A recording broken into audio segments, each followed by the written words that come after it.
सर्वांना good morning. आवाज येत असल्याचा रिप्लाय द्या.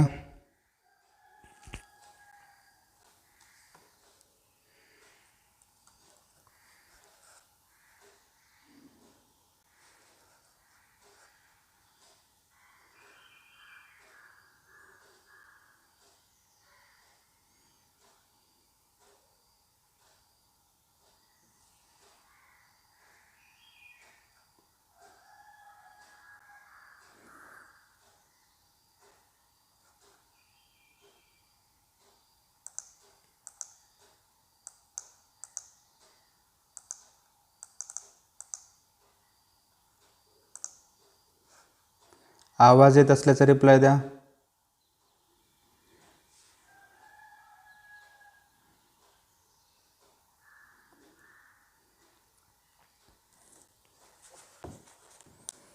आजच्या लाईव्ह सेशनला आपण सुरुवात करतोय.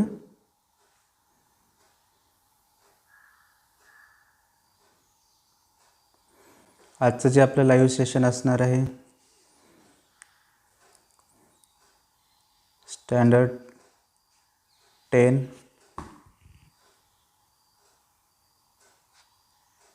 Subject mathematics part 1 chapter number 4 financial planning.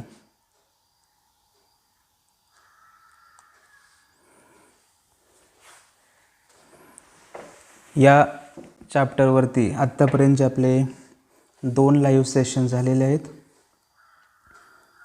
जवळजवळ फायनान्शियल प्लॅनिंगचा आपण संपूर्ण पार्ट जो आहे हा GSTचा जो पार्ट आहे हा कवर झालेला आहे. त्यातला एक छोटासा पार्ट राहिलेला आहे GST इनव्हॉइस राहिलेला आहे. ते आज आपण स्टडी करणार आहोत. Today we are going to study how to prepare GST invoice. त्याला आपण म्हणतो टॅक्स इनव्हॉइस. GSTचं जे बिल असतं हे बिल आपल्याला तयार करायचे. Before study GST invoice study करण्यापूर्वी ज्या काही बेसिक कन्सेप्ट आपण स्टडी केलेल्या होत्या पाठीमागच्या 2 लेक्चरला त्या आपण 1-2 मिनटामध्ये पाहू. त्या बेसिक कन्सेप्ट होत्या बघा. GST stand for goods and service tax. GSTचे 2 टाईप्स आहेत. जे 2 टाईप आपण स्टडी केलेले आहेत ते 2 आहेत बघा.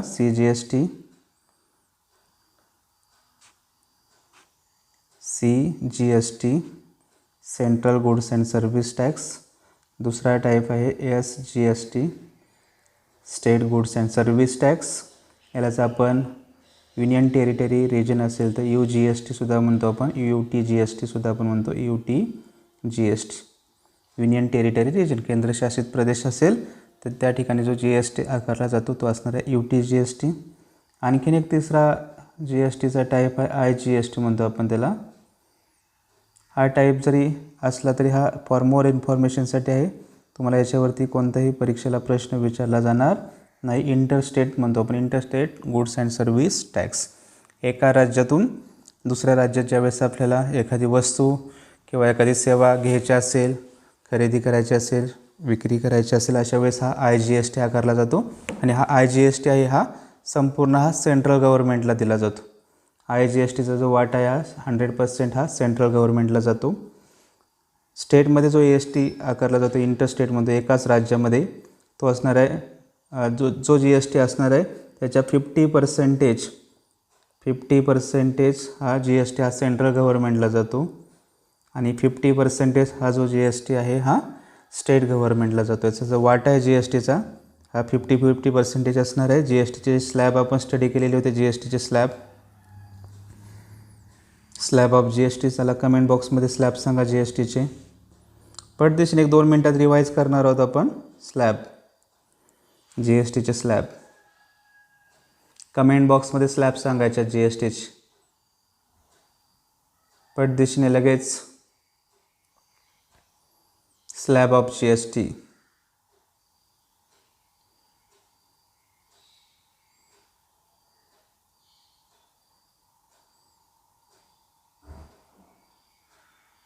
जी एस टीचे स्लॅब सांगा.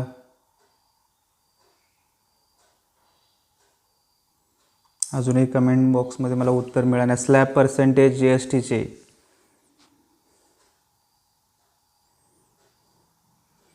0% हा एक स्लॅब आहे. 5% हा दुसरा स्लॅब आहे. 12% हा तिसरा स्लॅब आहे जी एस टीचा. सोहानिकड छान. फक्त थोडं लाईव्ह नसल्यामुळं तुमच्याकडून जे उत्तर माझ्यापर्यंत येण्यासाठी 15 ते 20 सेकंद लागतात, त्यामुळे थोडं लेट होते. थोडं लाईव्हला कनेक्ट राहा. पुढचा जो स्लॅब आहे 18% आणि त्याच्या पुढचा जो शेवटचा स्लॅब आहे 28%. याच्या व्यतिरिक्त दुसरा स्लॅब जी एस टीचा आकारला जाणार नाही. जो काय जी एस टीचा जो पर्सेंटेजचा रेट आहे 0, 5, 12, 18 अँड 28 असाच असणार आहे. हे झाले जी एस टीचे slab.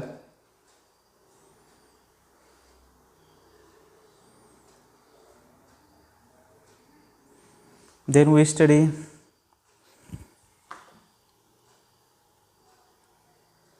G S T is equal to revision चाललेले आपले बघा. थोडक्यात आपण रिवाईज करतोय. आधीच्या लाईव्ह लेक्चरला जो काही पार्ट झालेला आहे त्याची रिव्हिजन घेतोय. S G S T plus C G S T. S G S T is equal to C G S T असणार आहे. जेवढा एस जी एस टी असणार आहे तेवढा सी जी एस टी असणार आहे. फॉर एक्झाम्पल आपण घेतलं, suppose rate of G S T is 18% G S टीचा रेट आहे, तर एस जी एस टी हा 9% असेल. सी जी एस टीसुद्धा 9% असणार आहे.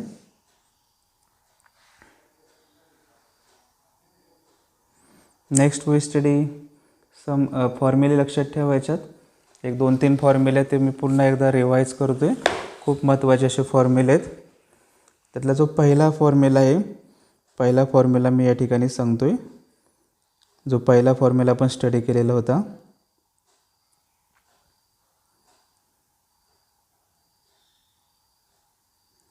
Amount of G S T.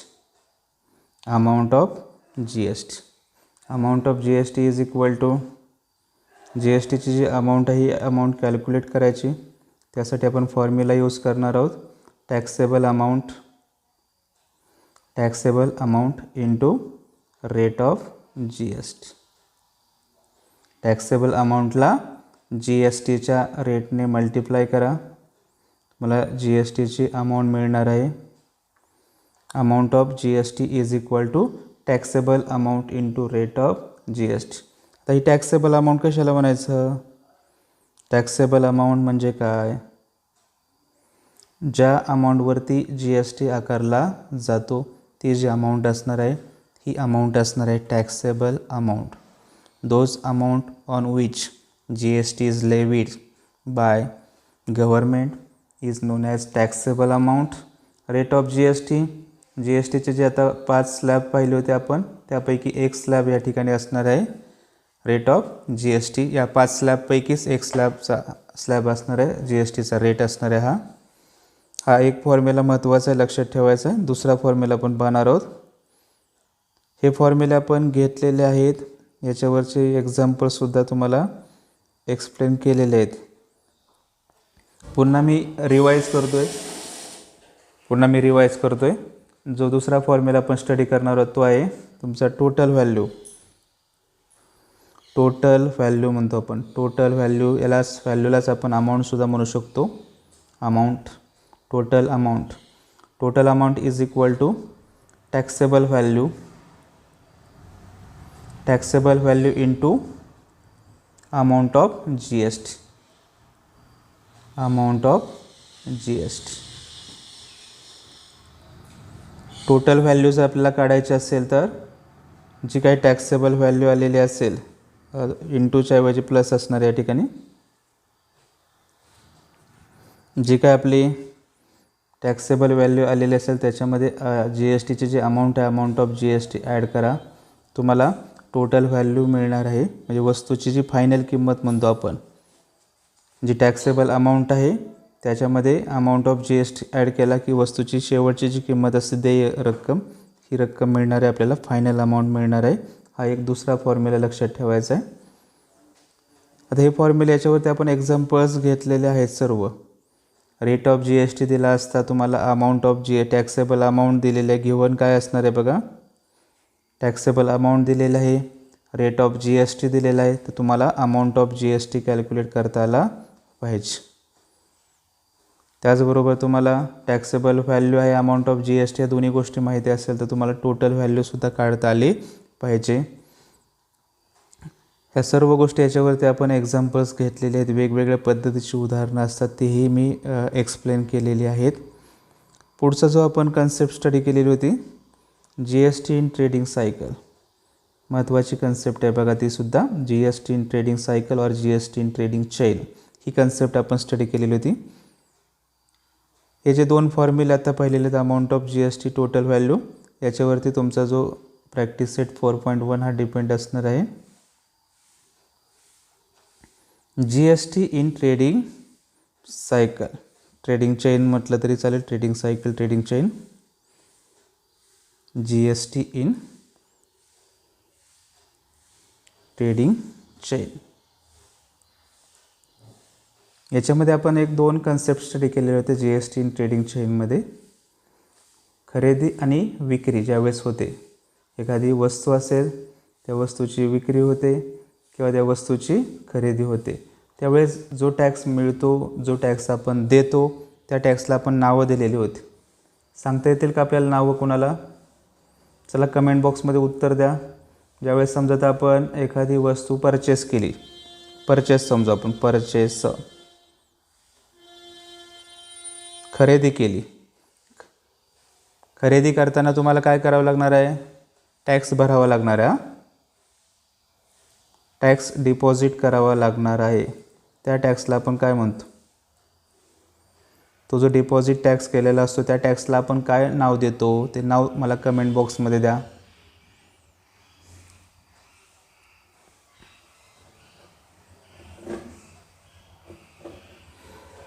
सांगा लवकर. डिपॉझिट म्हणते, डिपॉझिट. वस्तू आपण खरेदी केलेली आहे त्यावेळेस आपल्याला टॅक्स भरावा लागणार आहे. भरावा लागणाऱ्या टॅक्स काय म्हणतो आपण? इनपुट टॅक्स म्हणतो आपण. काय म्हणतो त्याला? Input tax.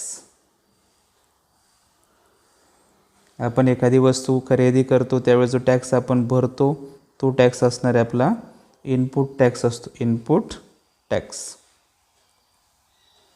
आणि हा अगोदरच दिल्यामुळं आपण यालाच म्हणतो input tax credit, ITC, input tax credit. हा टॅक्स अगोदरच दिला जातो त्यामुळं याला फक्त पुढं काय जोडलेलं आहे? Credit, input tax credit. हे झालं खरेदीच्या वेळेस. ज्यावेळेस तुम्ही हीच वस्तू आता खरेदीच्या ऐवजी काय करणार आहात? विकत घेणार आहात, विक्री करणार आहात, विक्री करणार आहात, सेलिंग करणार. सेलिंगच्या वेळेस आपल्याला जो टॅक्स मिळणार आहे, सेलिंगच्या वेळेस काय होणार आहे? टॅक्स तुम्हाला, टॅक्स काय होतो? मिळतो. जो टॅक्स मिळतो त्या टॅक्सला आपण काय म्हणतो? Output tax. Output tax. जो टॅक्स मिळालेला असतो त्या टॅक्सला आपण म्हणतो आउटपुट टॅक्स. या गोष्टी तुम्हाला ओळखता आल्या पाहिजेत. हे जर ओळखता नाही आलं तर खूप अवघड जाईल तुम्हाला. इनपुट टॅक्स कशाला म्हणायचं, आउटपुट टॅक्स कशाला म्हणायचं. आपण एखादी वस्तू ज्यावेळेस विक्री करतो त्यावेळेस पुढचा तुम्हाला तो टॅक्स देतो, तो जो तुम्हाला टॅक्स मिळणार आहे तो टॅक्स असणार आहे तुमचा आउटपुट टॅक्स असणार आहे.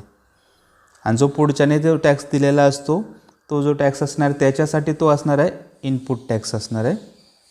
वस्तू जो विक्री करतो त्याला जो मिळणारा असतो तो आउटपुट टॅक्स असतो. ज्याने ती वस्तू खरेदी केलेली असते त्याला टॅक्स भरावा लागतो, तो टॅक्स असतो ITC. हा फरक समजून घ्या.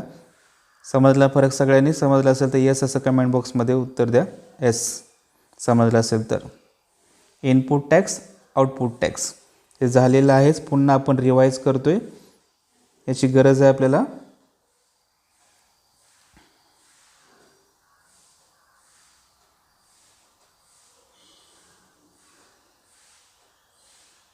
कमेंट बॉक्समध्ये आन्सर द्या, समजलं असेल एसचं.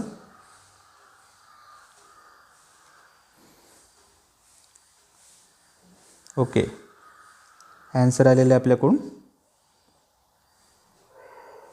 पुढे जातो तर आपण आपली जी आजची मेन कन्सेप्ट आपण स्टडी करणार आहोत त्या कन्सेप्टकडे येतो आहे आपण. त्या कन्सेप्टचं नाव आहे टॅक्स इनव्हॉइस, GST इनव्हॉइस म्हणू आपण याला. GST इनव्हॉइस महत्त्वाची कन्सेप्ट आहे ही सुद्धा. GST invoice. इनव्हॉइस म्हणजेच काय म्हणतो, इनव्हॉइसला म्हणजे बिल म्हणतो आपण, बिल. GSTचं आपल्याला बिल तयार करायचं आहे, GST इनव्हॉइस. आता हा जो GST आकारला जातो ह्या दोन एक आहे गुड्स. GSTमध्ये काय काय असणार आहेत, गुड्स म्हणजे वस्तू असणार आहे, गुड्स म्हणजे वस्तू. आणि दुसरा जो पार्ट असणार आहे याचा सर्विस. समजा तुम्ही आता मोबाईल खरेदी केला, मोबाईल हा काय झाला तुमचा गुड्स असणार आहे, मोबाईलचा गुड्समध्ये येईल. आणि ज्यावेळेस तुम्ही मोबाईलसाठी रिचार्ज कराल, टॉक टाईमचा रिचार्ज असेल किंवा इंटरनेटचा रिचार्ज असेल, त्यावेळेस ती झाली तुमची सर्विस झाली. तो जो GST आकारला जाणार आहे तो असणार आहे सर्विस असणार आहे. तुमचा हे असणार डिश TV असेल, डिश TVचा जो रिचार्ज असणार आहे हा सुद्धा ही काही एक प्रकारची ही सर्विसच झालेली आहे. म्हणजे सर्विस वेगळे असणार आहे, गुड्स वेगळं असणार आहे. मग त्यासाठी काय केलेलं आहे, जे काही सर्विसमध्ये येणार आहेत गोष्टी, सर्विसमध्ये ज्या गोष्टी येणार आहेत त्याचं सर्व गव्हर्नमेंटने काय केलं आहे, क्लासिफिकेशन केलेलं आहे. सर्विसमध्ये काय कोणता भाग येतो आणि गुड्समध्ये येणाऱ्या ज्या काही वस्तू आहेत असं त्यांचं क्लासिफिकेशन केलेलं आहे. आणि त्याचं क्लासिफिकेशन असं केलेलं आहे की पर्सेंटेजमध्ये क्लासिफिकेशन केलं आहे. कोणती सर्विस त्याला किती GST लावायचं.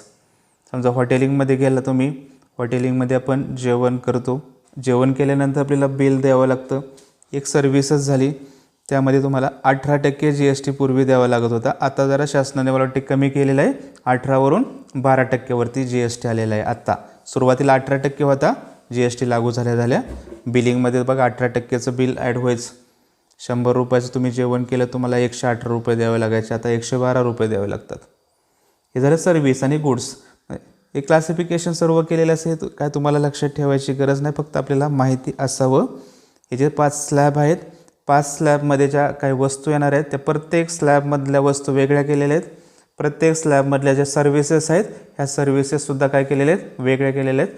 याचं सेपरेट तुम्हाला तुम्ही ह्याचं माहिती तुम्हाला इंटरनेटवरून घेऊ शकता. आपल्या पुस्तकातसुद्धा आहे, कोणत्या वस्तू कोणत्या स्लॅबमध्ये येतात, कोणत्या सर्व्हिस कोणत्या स्लॅबमध्ये येतात, हे तुम्ही माहिती करून घ्या. याच्या पुढं आपण जाणार आहोत. ज्या काही आता वस्तू असणार आहेत, ज्यावेळेस इनव्हॉइस तयार होतं त्यांना एक कोड दिला जातो. ज्या वस्तू आहेत त्या वस्तूसाठी एक कोड असतो बघा, तो कोड असणार. प्रत्येक वस्तूला कोड असतो, त्या कोडचं नाव आहे HSN कोड म्हणतो आपण त्याला, HSN कोड. याचा जो काय लॉंग फॉर्म आहे हा पुस्तकात आहे, परंतु आपल्याला काय लक्षात ठेवायची गरज नाही, हा लॉंग फॉर्म परीक्षेला विचारला जाणार नाही. याचा लॉंग फॉर्म आहे harmonised system of नॉमेनिक्लेचर. Harmonise system of नॉमेनिक्लेचर हा असणार आहे HSN कोड. हा असणार आहे गुड्सच्या रिलेटेड असणारा HSN कोड. आणि दुसरा जो असणार आहे सॅक कोड म्हणतो, SAC सॅक. हा जो कोड आहे, हे 2 कोड आहेत. सॅक कोड असणार आहे, या सॅक कोडचा जो लॉंग फॉर्म आहे सर्व्हिस अकाउंटिंग कोड म्हणतो आपण ला, सर्व्हिस अकाउंटिंग कोड. आणि HSN code harmonize system of nomenclature service accounting code हा झाला सॅक कोड. हा सॅक कोड हा सर्व्हिससाठी वापरला जातो. जे बिलिंग असेल त्या बिलिंगमध्ये बघा हे तुम्हाला 100% HSN कोड आणि सॅक कोड तुम्हाला पाहायला मिळणार आहेत. हे कोड कसे असतात तर त्या वस्तूसाठीचं कोड असणार आहेत. जी काय वस्तू आहे ती वस्तू त्याचे पुढं कोड असतात, नंबर असतात. HSN कोड म्हणलं की पुढं नंबर येतील 1 2 3 4 5 असे 2 अंकी 3 अंकी 4 अंकी 5 अंकी 6 अंकी असे त्या कोड, त्या प्रत्येक वस्तूचा जो कोड नंबर असतो तो कोड नंबर येणार आहे. वस्तूसाठी HSN कोड फक्त लक्षात ठेवा आणि सर्व्हिससाठी SAC कोड, सॅक कोड. सॅकचा लॉंग फॉर्म आहे सर्व्हिस अकाउंटिंग कोड असणार आहे आणि HSNचा लॉंग फॉर्म आहे हार्मोनाइज सिस्टीम ऑफ नॉमेनिक्लेचर. हे फक्त समजून घ्या. ज्यात आणखीन एक गोष्ट लक्षात ठेवायची, ॲट प्रेझेंट आपण सध्या जी इलेक्ट्रिसिटी असेल किंवा पेट्रोल डिझेल असेल याच्यावरती आपल्याला कोणताही GST भरावा लागत नाही. GST याच्यावरती नाही बघा. इलेक्ट्रिसिटी, पेट्रोल असेल, डिझेल असेल किंवा गॅस असणार आहे, वेगळे गॅस असणार, नॅचरल गॅस, जो GST आहे हा GST गॅसवरती GST आहे बघा. पेट्रोल डिझेलवरती GST नाही, इलेक्ट्रिसिटीवरती GST नाही, त्यासाठी वेगळा टॅक्स असणार आहे. तो वेगळा टॅक्स आपल्याला काही जास्त माहिती करून घ्यायची नाही, तो वेगळा टॅक्स असतो त्याच्यासाठी. ते फक्त आपल्याला लक्षात असू द्या की याच्यावरती GST नाही. पेट्रोल, डिझेल आणि इलेक्ट्रिसिटीवरती या 3 गोष्टीवरती तुम्हाला GST नाही, तर तो वेगळा कर आहे, तो कर भरावा लागतो गव्हर्नमेंटला. GST सोडून दुसरा कर आहे. पेट्रोलच्या किमती का नाहीत बरं? हा पेट्रोलवरती GST, जर पेट्रोलवरती GST लागू केला असता तर काय झालं असतं, पेट्रोल डिझेलवरती देशामध्ये कुठेही गेला तर पेट्रोल डिझेलचे भाव सारखेच तुम्हाला दिसले असते. इलेक्ट्रिसिटीचे सुद्धा रेट कसे झाले असते, सारखेच द्यायला लागले. गव्हर्नमेंटला अडचणी आल्या असत्या GST लागू केला. ज्या गोष्टीवरती GST लागू होईल ती जी वस्तू असेल, ती सर्व्हिस असेल, इंडिया संपूर्ण देशामध्ये त्याची जी किंमत असणार आहे ही किंमत सारखीच असणार आहे. संपूर्ण देशाच्या कुठल्याही कानाकोपऱ्यात गेला, ती वस्तू असो किंवा ती सर्व्हिस असो, तुम्हाला ती सर्व्हिस, ती वस्तू एकाच किमतीमध्ये तुम्हाला मिळणार आहे जर GST लागू असेल तर. म्हणून हा जो इलेक्ट्रिसिटी आहे बघा, वेगवेगळ्या राज्यामध्ये जावा तुम्ही, वेगवेगळ्या राज्यामध्ये इलेक्ट्रिसिटीचे जे रेट आहेत, रेट वेगवेगळे असतात. काही राज्यामध्ये तर इलेक्ट्रिसिटी फ्रीमध्येच आहे, त्यामुळं त्या ठिकाणी GST लागू केलेलं नाही इलेक्ट्रिसिटीवरती. पेट्रोल डिझेलच्या सुद्धा किमती 1 रुपयाने, 2 रुपयाने, 3 रुपयाने कमी झालेल्या दिसतात, तुम्हाला जास्त झालेल्या दिसतात. साधारणतः पुण्यामध्ये गेला, पुण्यामधला पेट्रोलचे रेट, पुन्हा इकडे बारामती, जेजुरीला आला, त्या ठिकाणचे पेट्रोलचे रेट एक 10-20 पैशाचा फरक पडतो 50 किलोमीटरला सुद्धा, एवढा फरक पडत जातो. पुढं दिल्लीला गेला, दिल्लीला पेट्रोल डिझेल खूप स्वस्त असतं, इकडं कमी असतं. आपल्याकडं जास्त महाग आहे, दिल्लीला स्वस्त असतं. मग हा आहे GSTचा इम्पॅक्ट. GST त्याच्यावरती लागू नाही, त्याच्यावरती वेगळे टॅक्स असतात. हे आपल्याला फक्त फॉर मोर इन्फॉर्मेशन म्हणून आपल्या लक्षात असू द्या. हे जे कोड आहेत हे कोड झालेले, तर आपण आता प्रत्यक्षात आता एक GSTचं एक बिल आपण तयार करणार आहोत. GSTचं इनव्हॉइस आपल्याला तयार करायचं आहे, इनव्हॉइस ऑफ GST. त्यासाठी आपण एक एक्झाम्पल घेतलेलं आहे. प्रॅक्टिस सेट 4.2 मधील आपण 6वं उदाहरण घेतो आहे GSTच्या इनव्हॉइसचं.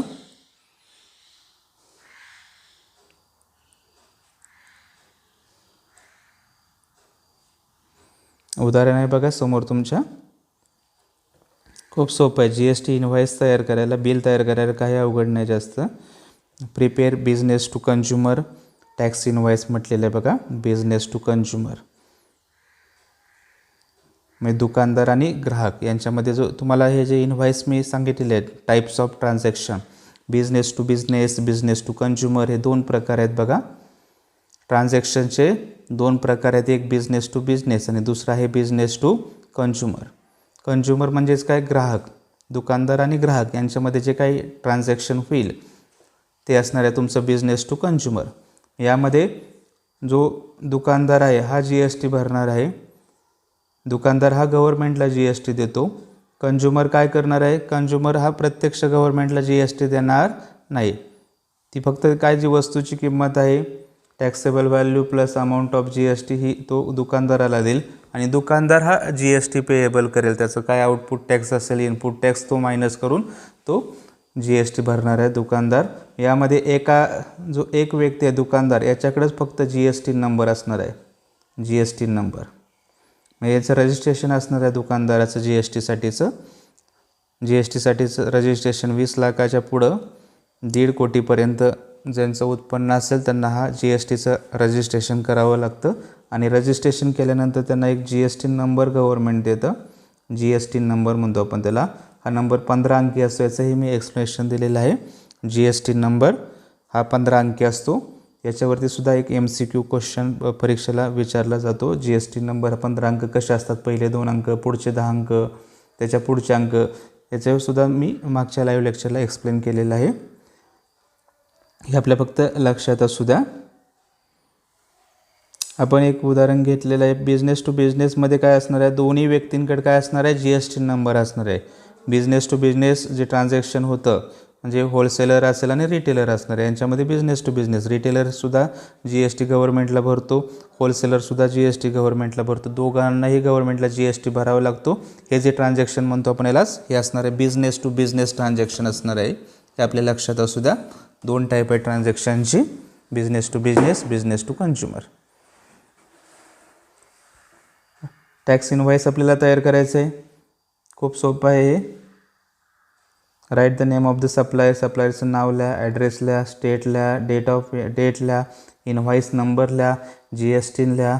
It is as per your choice. तुम्हाला इथं कोणतेही बंधन नाही की समजा आता पुस्तकात दिलं आहे हा सप्लायर घ्यायचा, ओपन एंडेड आहे हा क्वेश्चन, ओपन एंडेड म्हणून आपण याला ओपन एंडेड मुक्त. तुम्हाला पाहिजे तो तुम्ही सप्लायर लिहू शकता, पाहिजे तो तुम्ही ॲड्रेस लिहू शकता, स्टेट पाहिजे ते लिहू शकता, डेट पाहिजे ते तुम्ही लिहू शकता.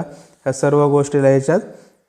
त्या सर्व गोष्टी आपल्याला लिहून घ्यायच्यात. नंतर खाली काय म्हटलेलं आहे बघा, पर्टिक्युलर दिलेले आहेत, तपशील दिलेला आहे. काय तपशील आहे, कोणत्या वस्तू आहेत, रेट ऑफ मोबाईल बॅटरी आहे, बॅटरीचा रेट काय आहे, हा रेट तुम्हाला ₹200. रेट ऑफ GST किती आहे, 12% आहे, 12% GSTचा रेट आहे. मोबाईल बॅटरी हा रेट हा एका आयटमसाठी असणारा, एका वस्तूसाठी असणारा हा रेट. पुढे त्याचा जो HSN कोड दिलेला आहे तुम्हाला 8507 आणि क्वांटिटी किती दिलेली आहे 1 पीस. 1 पीस म्हणजे एक क्वांटिटी याची. रेट ऑफ हेडफोनचा रेट आहे 750, त्याचा GSTचा रेट आहे 18% आहे बघा.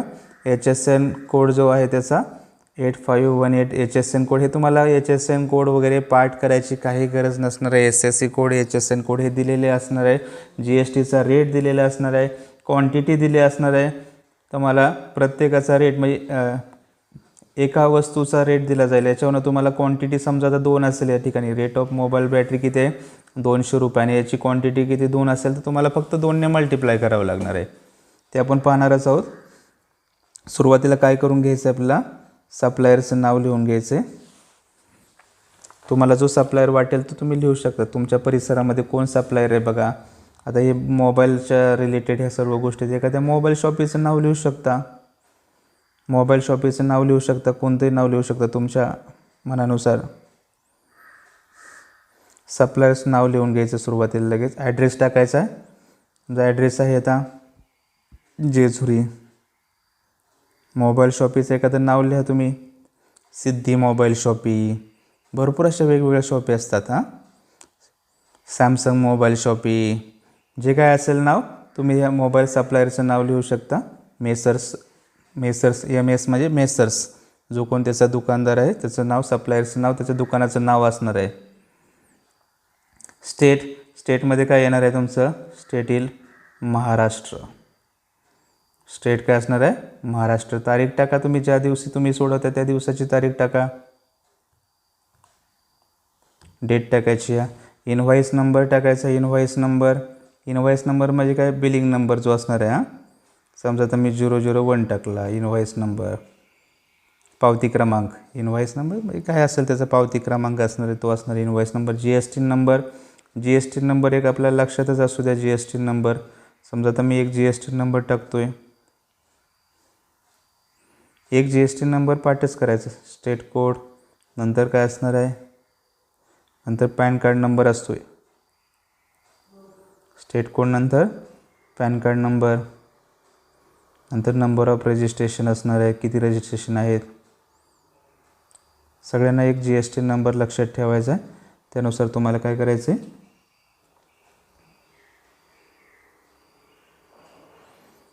नंबर ऑफ रजिस्ट्रेशन झाला. पहिले जे 2 अंक आहेत ते स्टेट कोड असणार आहे, पुढचे 10 अंक आहेत हे 10 अंक असणार आहे तुमचे. Pan card number AYMPA 1904B हे 10 अंक आहेत तुमचे पॅन कार्ड नंबर. पुढं नंबर ऑफ रजिस्ट्रेशन समजा एकच आहे तुमचं रजिस्ट्रेशन 1, आणि त्याच्या पुढं मग बाय डिफॉल्ट Z लेटर वगैरे असतं 1, आणि पुढं शेवटचा एक अंक असणार आहे, एक अंकी संख्या असणार आहे. 1 ते 9 पैकी कोणती एक असेल. हे एक लक्षात ठेवा. एक पॅन कार्ड नंबर, एक तुमचा GST नंबर, एक पॅन कार्ड नंबरवरून तुम्ही एक पाठच करून ठेवायचं. जर इनव्हॉइस आलं तो नंबर तिथे टाकायचं. ही माहिती भरून घेतली, याच्यापेक्षा तर वेगळं काही तुम्हाला भरायची गरज नाही. जे दिलं आहे तेवढंच भरायचं. हे झालं तुमचा हा प्रश्न झालेला आहे. आता खाली तुम्ही ॲन्सरमध्ये सुरुवात करताना काय करणार आहे, सुरुवात करताना आता इथं सुरुवात करताना 1 नंबरला काय नाव टाकणार तुम्ही, सप्लायर टाकणार, नेम ऑफ द सप्लायर. नंतर काय नाव टाकणार, ॲड्रेस. नंतर स्टेट. नंतर डेट. नंतर नंतर 5 इनव्हॉइस नंबर. 6 नंबरला GST नंबर. ह्या सर्व गोष्टी टाकून घ्यायच्यात. ही माहिती आता इथं मी कशी टाकायची तुम्हाला सांगितलेली आहेच. हे झाल्यानंतर या बेसिक गोष्टी टाकल्या झाल्यानंतर पुढं आपल्याला आता मेन जो पार्ट आहे आपला, मेन पार्ट जो आहे त्या ठिकाणी आपल्याला जायचं आहे. Main part. आता हा जो मेन पार्ट आहे आपला तो बघा, जे कॉलम तुम्हाला लागणार आहेत आपल्याला GSTच्या बिलासाठीच्या आवश्यक असणाऱ्या ज्या गोष्टी आहेत त्या आपल्याला या तक्त्यामध्ये, जो तक्ता आहे GSTच्या इनव्हॉइसचा जो तक्ता, हा तक्ता व्यवस्थित आपल्याला भरायचा आहे. हा मेन पार्ट आहे तुमचा. तक्ता व्यवस्थित भरता आला पाहिजे. 1 नंबरला आपण सिरियल नंबर टाकणार आहोत. 1 नंबरचा जो कॉलम आहे हा सिरियल नंबर असून आपल्या वस्तू किती आहेत एकूण 2 वस्तू आहेत, 2 नंबर येतील. HSN कोड येईल लगेच.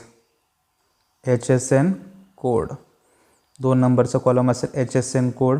ते HSN कोड लगेच टाकून द्यायचे लगेच. पहिला HSN कोड काय मोबाईल बॅटरीचा आहे 8507, बघूनच टाकायचं 8518. हा दुसरा आहे जो हेडफोनचा HSN कोड आहे. नंतर पुढं काय नेम ऑफ प्रॉडक्ट,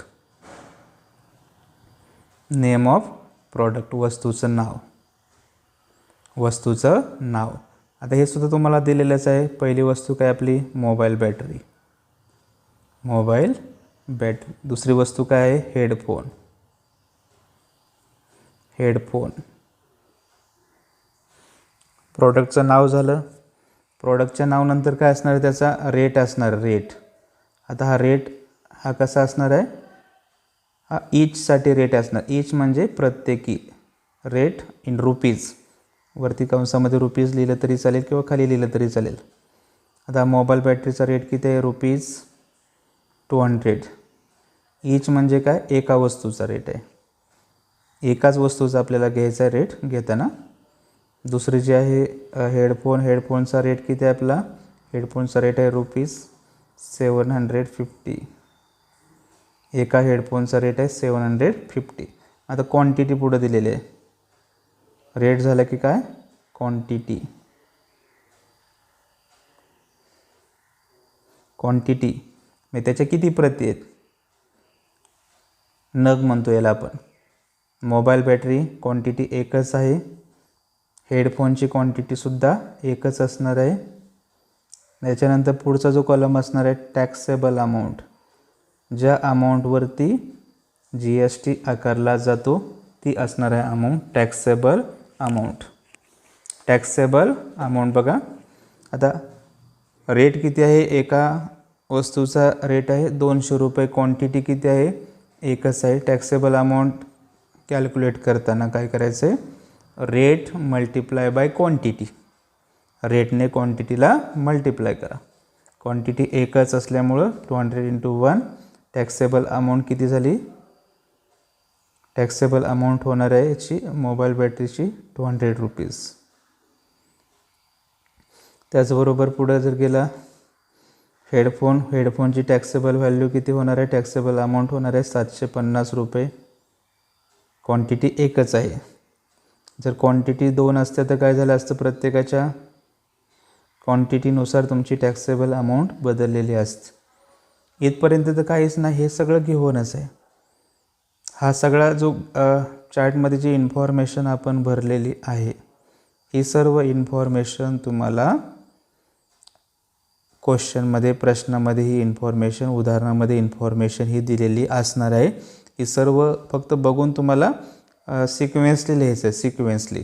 सिक्वेन्स लक्षात ठेवायचा. Serial number, HSN code, name of product, नंतर रेट, रेट नंतर काय येणार आहे त्याची क्वांटिटी, आणि क्वांटिटी नंतर टॅक्सेबल अमाऊंट येणार आहे, त्याला टॅक्सेबल व्हॅल्यू.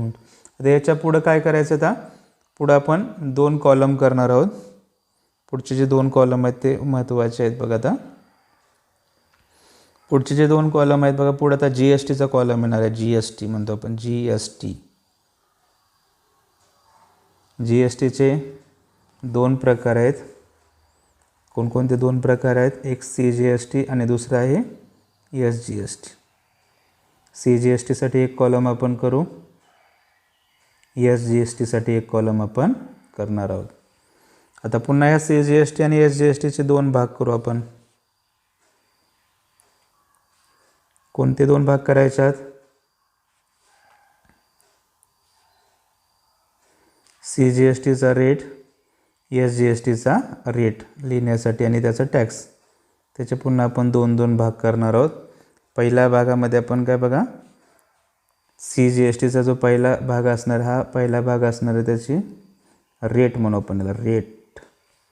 पहिला भाग आहे तो रेट असणार आहे.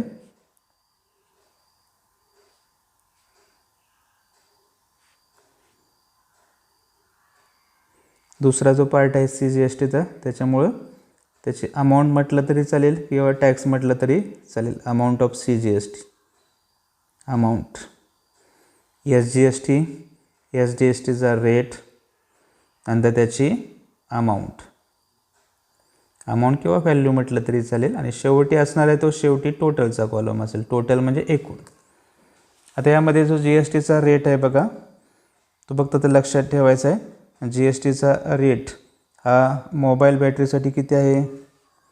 मोबाईल बॅटरीसाठी हा जी एस टीचा रेट किती आहे? गिवनमध्ये बघा, मोबाईल बॅटरीचा जी एस टीचा रेट किती आहे? 12% आहे. हा सी जी एस टीचा रेट किती होणार आहे? 6% होईल. 12% असेल तर सी जी एस टी किती? 6%. एस जी एस टी 6% असणार आहे. मग अमाऊंट किती झाली? 6%. 200च्या 6% कॅल्क्युलेशन करा. टॅक्सेबल व्हॅल्यूच्या 6%. जी एस टीची अमाऊंट जी आहे, जी एस टीची amount of G S T is equal to, सूत्र काय? अमाऊंट ऑफ जी एस टीचा taxable amount multiply by rate of G S T. आता आपण C G S T calculate करतो आहे, आपण rate of C G S टीने multiply करा. किती येणार आहे? रुपये 12 येणार आहेत amount of C G S T. जेवढे amount of C G S T असणार आहे तेवढीच तुमची amount of S G S T असणार आहे. एस जी एस टीसुद्धा किती आलं आहे? 12 आले. मग टोटल किती झाले? टोटल व्हॅल्यू म्हणतो आपण, total amount. Total amount is equal to, total अमाऊंटचं सूत्र काय आहे? Taxable amount plus amount of G S T.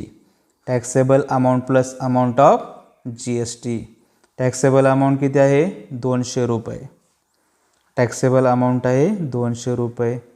G S टीची अमाऊंट किती झाली? 12 अधिक 12 24. म्हणजे 200 अधिक 24 किती होणार आहे? रुपीज 224. 224 रुपये होईल. दुसरी वस्तू घेतली आपण, हेडफोन. हेडफोनचा जो रेट आहे, आता हा रेट वेगळा आहे, हा 18% आहे बघा. हेडफोनचा जी एस टीचा रेट किती आहे? 18% आहे. 18% असेल तर त्याचा 9% काय असणार तुमचा? सी जी एस टी असणार आहे. 9% हा काय असणार आहे? एस जी एस टी असणार आहे. आता पर्सेंटेज सगळ्यांना काढता येतातच. टॅक्सेबल अमाऊंट किती आहे? 750. 9% काढायचे तुम्हाला. 750ला 9 गुणिले 100ने मल्टिप्लाय करा. 9%ने मल्टिप्लाय करा. किती उत्तर येते बघा? सांगा मला, कॅल्क्युलेशन सांगा. कमेंट बॉक्समध्ये कॅल्क्युलेशन सांगा. 750 इंटू 9/100.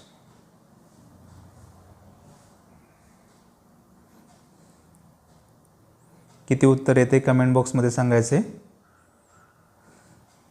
750च्या 9%.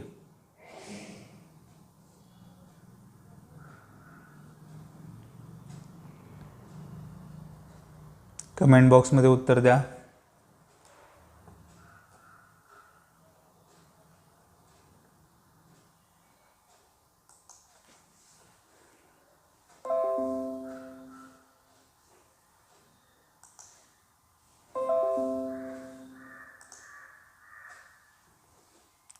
चला, वेळ नाही आपल्याकडे, उत्तर द्या पटदिशीने. अजून कोणाचे उत्तर मला दिसत नाही. आलेलं आहे उत्तर एक, 67.5. हे उत्तर बरोबर आहे.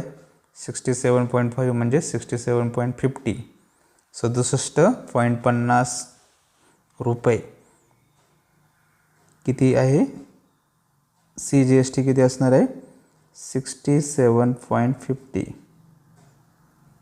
जेवढा CGST आहे तेवढाच तुमचा SGST असणार आहे SGST काही वेगळा असणार नाही तो सुद्धा असणार आहे तुमचा 67.50 असणार आहे टोटल व्हॅल्यू किती होणार आहे याची total value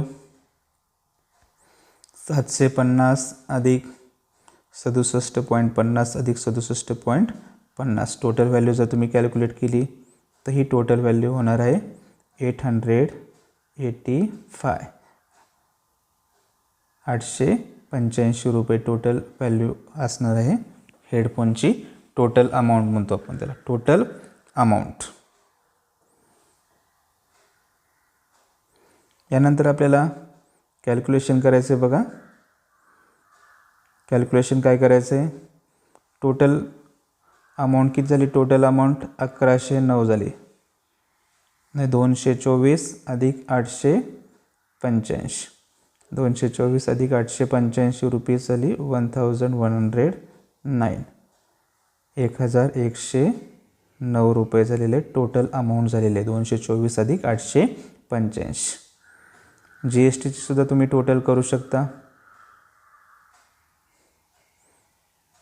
total CGST total SGST आपल्याला करता येईल सगळ्यांची टोटल आपण करू शकता टॅक्सेबल अमाऊंटची टोटल किती होईल टॅक्सेबल अमाऊंटची टोटल 200 अधिक 750 इकडे हे काय टोटल करायची तुम्हाला गरज नाही एवढं जरी लिहिलं ना भरपूर झालं काय बाकीचं तुम्हाला पाहायची गरज नाही एवढंच करा टोटल केली तरी चालेल नाही केली तरी चालणार आहे काय अडचण नाही टोटल अमाऊंट फक्त करा टोटल कोणाची करायची या शेवटची जी फायनल अमाऊंट येईल याची टोटल करा बाकीची टोटल नाही केली तरी काय अडचण नाही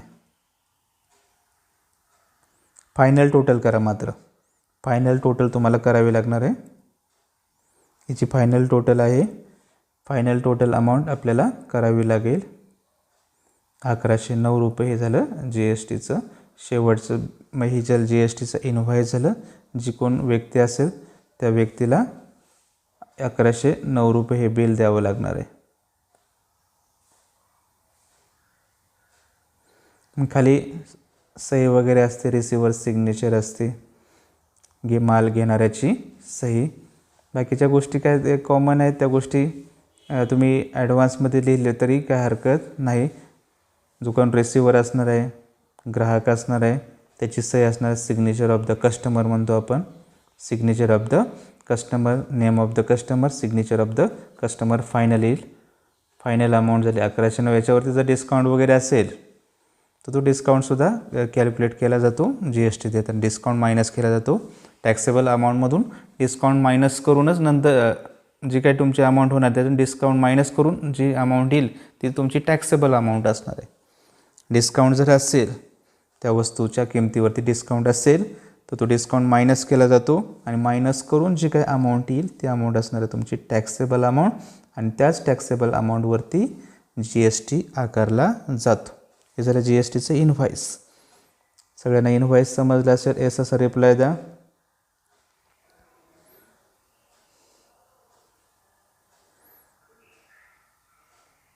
GSTचं इनव्हॉइस आपल्याला समजलं असेल तर येसचा रिप्लाय द्या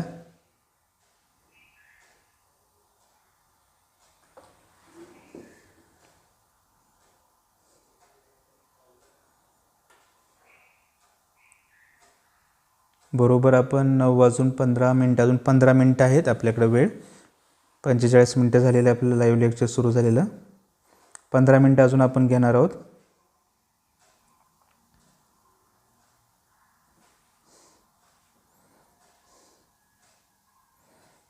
एक प्रॉब्लेम सेट आपण पाहू आता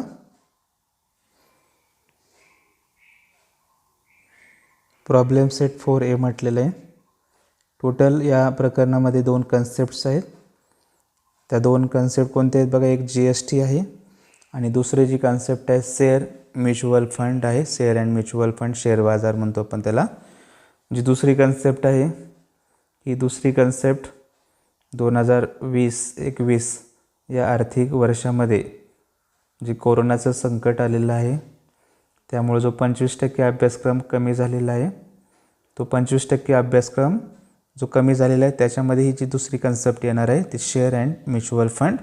ही कन्सेप्ट पूर्ण 2020-21 या आर्थिक वर्षासाठी ही कन्सेप्ट कमी झालेली आहे तुमच्या सिलेबसमधून. तुम्हाला या कन्सेप्टचा अभ्यास करायची गरज नाही. शेअर अँड म्युच्युअल फंड त्याच्यावरती तुमचा हा प्रॅक्टिस सेट दुसरा असणार आहे 4B. हे लक्षात आपल्या असू द्या. शेअर अँड म्युच्युअल फंड हे कमी झालेलं आहे. आपल्या या ठिकाणी जे फायनान्शियल प्लॅनिंगमधला हा GST हा जो टॉपिक आहे आपला पूर्ण झालेला आहे. GSTमध्ये टोटल 3 कन्सेप्ट आपल्याला लक्षात ठेवायचे आहेत. GST tax, GST amount of GST हा एक फॉर्म्युला आहे, त्याच्यावर आधारित एक्झाम्पल. त्याचबरोबर तुमची टोटल व्हॅल्यू असणार GSTची टोटल व्हॅल्यू हा दुसरा फॉर्म्युला. आणि GST इन ट्रेडिंग सायकल ही एक कन्सेप्ट लक्षात ठेवायची. GST इन ट्रेडिंग सायकल आणि इनव्हॉइस ऑफ द GSTचं इनव्हॉइस, अशा टोटल 3 कन्सेप्ट आहेत. या तिन्ही कन्सेप्टवरती परीक्षेला तुम्हाला हमखास एक उदाहरण हमखास परीक्षेला विचारलं जाणार आहे. हे लक्षात असू द्या. 8 मार्काचं याचं वेटेज आहे. तिन्ही कन्सेप्टवरती तुम्हाला 8 मार्काची उदाहरणं येणार आहेत परीक्षेला. MCQ तर एक आहेच. MCQ बघा, MCQ काही खूप अवघड नाहीत, एकदम सोपे आहेत MCQ. लगेच तुम्ही उत्तरं देचाल. Rate of GST on essential commodities is. GSTचा जो रेट आहे इसेन्शियल कमोडिटीज त्याचा रेट हा किती टक्के असणार आहे सांगा.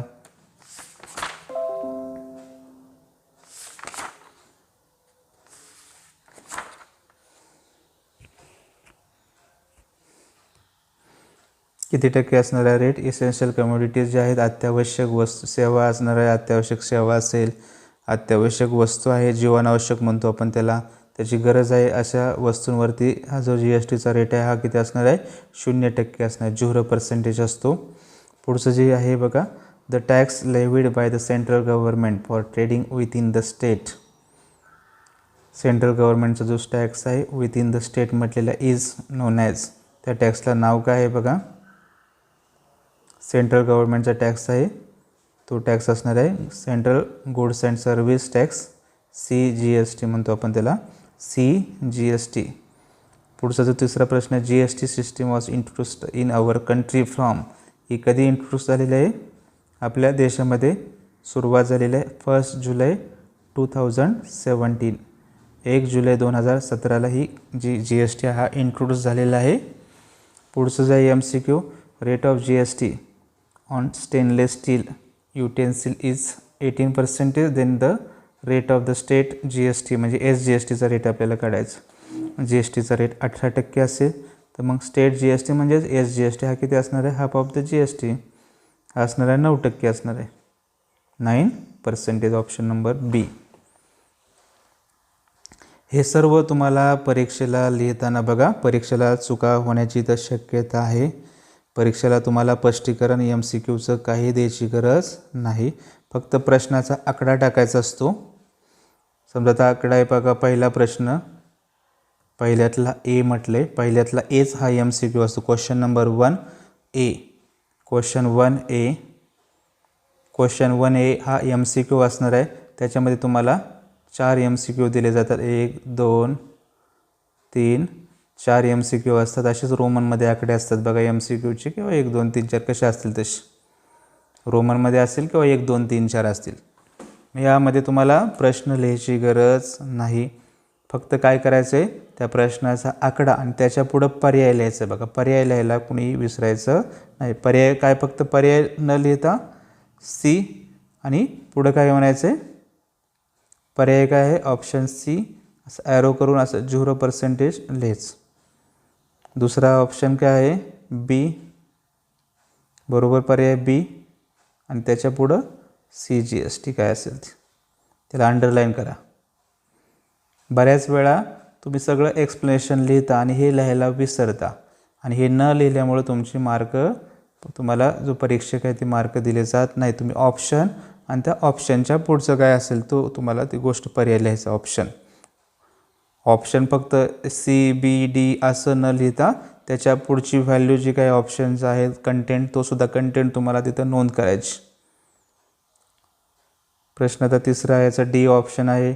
मग डी ऑप्शनच्या पुढं काय आहे, 1 जुलै हे लिहा, जसं आहे तसं तुम्ही लिहू शकता. या पद्धतीने तुम्हाला जायचं MCQचं उत्तर नोंदवताना. बाकीचं काय स्पष्टीकरण तुम्ही रफवर करू शकता. स्पष्टीकरणसुद्धा तुम्हाला असतं, परंतु तिथं काय लिहायची गरज नाही. प्रश्नात उत्तरपत्रिकेत शेवटच्या पानावरती तुम्ही रफ पेज असं लिहिलं आणि तिथं स्पष्टीकरण लिहिलं तरी काय हरकत नाही. 5वा जो प्रश्न आहे बघा, in the format of GST there are how many alpha numerals. किती अल्फा न्यूमेरल्स GST नंबरमध्ये किती अल्फा न्यूमेरल्स असतात? किती आहेत? 15 अल्फा न्यूमेरल्स असतात. आणि 6वा जो प्रश्न आहे, when registered dealer sells goods to another registered dealer. बघा, एक रजिस्टर्ड डीलर म्हणजे ज्याच्याकडे GST नंबर आहे तो दुसऱ्या रजिस्टर्ड डीलरला काय करणार आहे, त्याच्याकडे सुद्धा GST नंबर असणार आहे.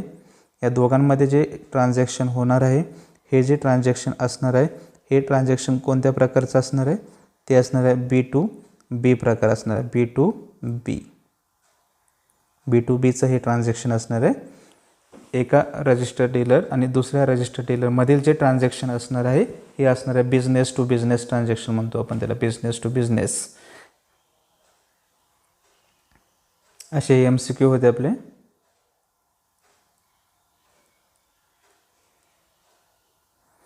पुढे जर गेला तुम्ही प्रॉब्लेम सेटमध्ये, सगळे प्रश्न जे 8, 9, 10 हे जे प्रश्न आहेत हायर ऑर्डर थिंकिंगचे स्टार केले जे प्रश्न असतात, थोडं उच्च विचार क्षमता असणार आहे. त्या ठिकाणी तुम्हाला थोडा विचार थोडा वेगळा करावा लागणार आहे. उच्च विचार क्षमतेचे म्हणतो आपण, हायर ऑर्डर थिंकिंगचे.